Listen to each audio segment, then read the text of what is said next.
दोस्तों, भगवान श्री राम विष्णु जी का अवतार थे।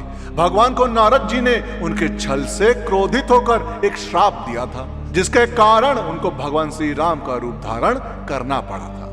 भगवान हो या इंसान, उन्हें उनकी गलती की सजा जरूर भोगनी पड़ती है। तो आइए आज हम आपको बताएंगे किस कारण माता सीता को श्राप मिला और उन्हें पति वियोग भोगना पड़ा, और वह श्राप किसने दिया था।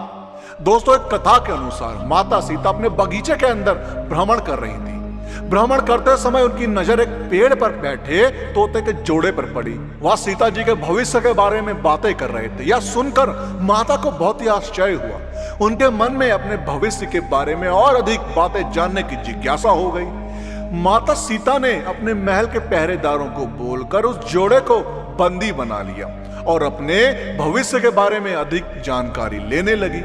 और उन्होंने यह भी पूछा कि उनके पति के बारे में वह इतना कैसे जानते हैं। तब तोते की जोड़ी ने बताया कि वह वाल्मीकि आश्रम के एक पेड़ पर रहते थे और वहां हर समय भगवान राम और सीता माता की ही बातें होती थी।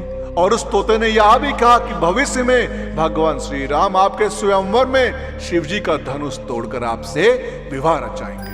अब माता सीता उस तोते की जोड़ी को अपने महल में रखने की जिद करने लगी। माता सीता उन्हें कहती है, मैं तुम दोनों को तभी छोड़ूंगी जब श्री राम यहाँ आकर मुझसे विवाह करेंगे। तब तक तुम दोनों आराम से मेरे घर में रह सकते हो। यह सुनकर मादा तोता सीता जी से कहती है कि हम वन के पक्षी हैं, हमें घर में सुख नहीं मिलेगा। मैं गर्भवती हूँ, मुझे जाने दो। मैं अपने स्थान पर जाकर बच्चे पैदा करूंगी। आप चाहें तो उसके बाद मैं फिर से यहाँ आऊंगी। उसके कहने पर भी सीता जी ने उसे नहीं छोड़ा। तब उसके पति यानी नर तोते ने कहा, हे सीता, मेरी पत्नी को छोड़ दो, वो गर्भवती है। जब ये बच्चों को जन्म दे देगी तब उसे लेकर मैं फिर से तुम्हारे पास आ जाऊंगा। तब माता सीता ने कहा, तुम आराम से जा सकते हो, लेकिन ये मुझे बहुत पसंद है। तुम घबराओ नहीं, मैं इसकी अच्छे से देखभाल करूंगी। जब सीता ने उस मादा तोते को छोड़ने से मना कर दिया तब वो नर तोता दुखी हो गया। तोता दोबारा सीता जी से निवेदन करता है कि मैं अपनी पत्नी के बिना जिंदा नहीं रह सकता। हे सीता माँ, इसे छोड़ दो। तुम बहुत अच्छी हो सीता माँ, मेरी प्रार्थना मान लो। इस तरह उसने सीता जी को बहुत समझाया, लेकिन सीता ने उसकी पत्नी को नहीं छोड़ा। तब मादा तोते ने क्रोध में सीता को श्राप दिया, हे सीता, जिस प्रकार तू मुझे इस समय मेरे पति से अलग कर रही है, वैसे ही तुझे भी स्वयं गर्भवती की अवस्था में श्री राम से अलग होना पड़ेगा। कुछ दिन बाद पति से बिछड़ने के दुख में मादा तोते के प्राण निकल गए।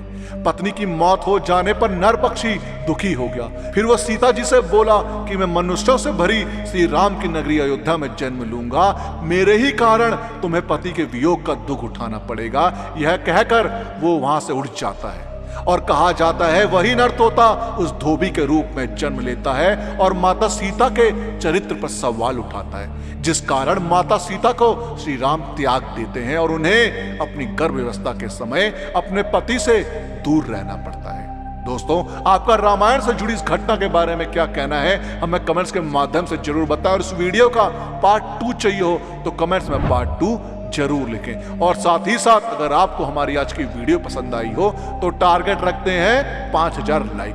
अब 5000 लाइक इतने ज्यादा तो है नहीं, तो उस वीडियो को लाइक और शेयर करना ना भूलें। और जिन लोगों ने अभी तक हमारे चैनल को सब्सक्राइब नहीं किया, उनसे मेरी गुजारिश है कि हमसे जुड़े रहने के लिए और ऐसे ही और भी वीडियोस देखने के लिए हमारे चैनल को सब्सक्राइब जरूर करें।